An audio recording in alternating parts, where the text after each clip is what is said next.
Big boss top 5 ಬರೋ ಕಂಟೆಸ್ಟೆಂಟನ್ನು list ಮಾಡಿ ಹೇಳ್ಬೋದಾ? ನನಗೆ ಯಾರು ಬರಬೇಕು ಅಂದರೆ I think top 5 first would be Dhanush ಅನಿಸುತ್ತೆ. ಯಾಕಂದರೆ ಮೈ ಕ್ಯಾರೆಕ್ಟರ್ ಅವ್ನ ಕ್ಯಾರೆಕ್ಟರ್ ತುಂಬ ಸಿಮಿಲರ್ ಆಗಿದೆ. ನಾನು ಇದ್ದಿದ್ರೆ ನಾನು ಗೆಲ್ತಿದ್ದು ನಾನು ಗೆಲ್ಲಬೇಕು ಅಂದ್ಕೊಂಡಿದ್ರೆ ನನ್ನ ವ್ಯಕ್ತಿತ್ವದಿಂದ ಗೆಲ್ಲಬೇಕು ಅಂತಿದ್ದೆ. ನನ್ನ ಕ್ಯಾರೆಕ್ಟರ್ ಥರ ಸಿಮಿಲರ್ ಆಗಿರೋದು ಅವ್ನ ವ್ಯಕ್ತಿತ್ವ. ಸೊ ಐ ಥಿಂಕ್ ಆ ವ್ಯಕ್ತಿತ್ವ ಗೆಲ್ಲಬೇಕು ನನ್ನ ಪ್ರಕಾರ. So maybe Dhanush first, ಅದಾದಮೇಲೆ ಗಿಲ್ಲಿ ಸೆಕೆಂಡ್. ಯಾಕೆಂದರೆ ತುಂಬ ಜಾವಿಯಲಾಗಿ ಇಡೀ ಮನೇನ ಖುಷಿಯಾಗಿ ಇಟ್ಕೊಂಡಿದ್ದು Gilli. After that I think it should be Rakshita also. ಯಾಕೆಂದರೆ ಶಿ ಈಸ್ ವೆರಿ ಇಮೋಷ್ನಲ್. ತುಂಬ ಕ್ಯಾಲ್ಕುಲೇಟಿವ್ ಆಗಿ ಅವಳು ಮಾಡಿರೋದು ನಾನು ನೋಡಿಲ್ಲ. ಯಾಕೆಂದ್ರೆ ಮನಸ್ಸಲ್ಲಿ ಏನು ಬಂತು ಆ ಥರ ಮಾತಾಡ್ಬೋದು. ಆ ಥರ ವ್ಯಕ್ತಿಗಳು ತುಂಬ ಇಷ್ಟ ಆಗ್ತಾರೆ ಜನಕ್ಕೆ. ಮೇ ಬಿ ರಕ್ಷಿತಾ, ಅದಾದಮೇಲೆ ಮೇ ಬಿ ಕಾವ್ಯ.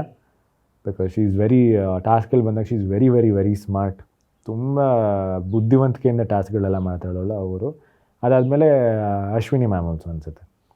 ಯಾಕೆಂದರೆ ಅವ್ರ ಜರ್ನಿ ಚೆನ್ನಾಗಿದೆ. ಯಾಕೆಂದರೆ ಅಲ್ಲಿ ಮಾಡಿದವ್ರು ಪ್ರತಿಯೊಬ್ಬರು ತಪ್ಪು ಮಾಡ್ತಾರೆ. ಯಾಕಂದ್ರೆ ನಮ್ಗೆ ಗೊತ್ತಾಗಲ್ಲ ಏನು ಮಾಡ್ತಾಯಿದ್ದೀವಿ ಅಂತ. ತಪ್ಪನ್ನ ತಿದ್ಕೊಂಡು ಹೋಗೋದೇ ಒಂದು ಬ್ಯೂಟಿಫುಲ್ ಎಕ್ಸ್ಪೀರಿಯನ್ಸ್ ಅಲ್ವಾ. ನೀನು ತಪ್ಪು ಮಾಡಿದ್ದೀನಿ ಅಂತಂದಾಗ ಅವ್ರು ಅದನ್ನು ಒಪ್ಕೊಂಡು ತಿದ್ಕೊಂಡು ಹೋಗ್ತಿದ್ದಾರೆ ಅಂದರೆ may be she deserves to be in the top 5.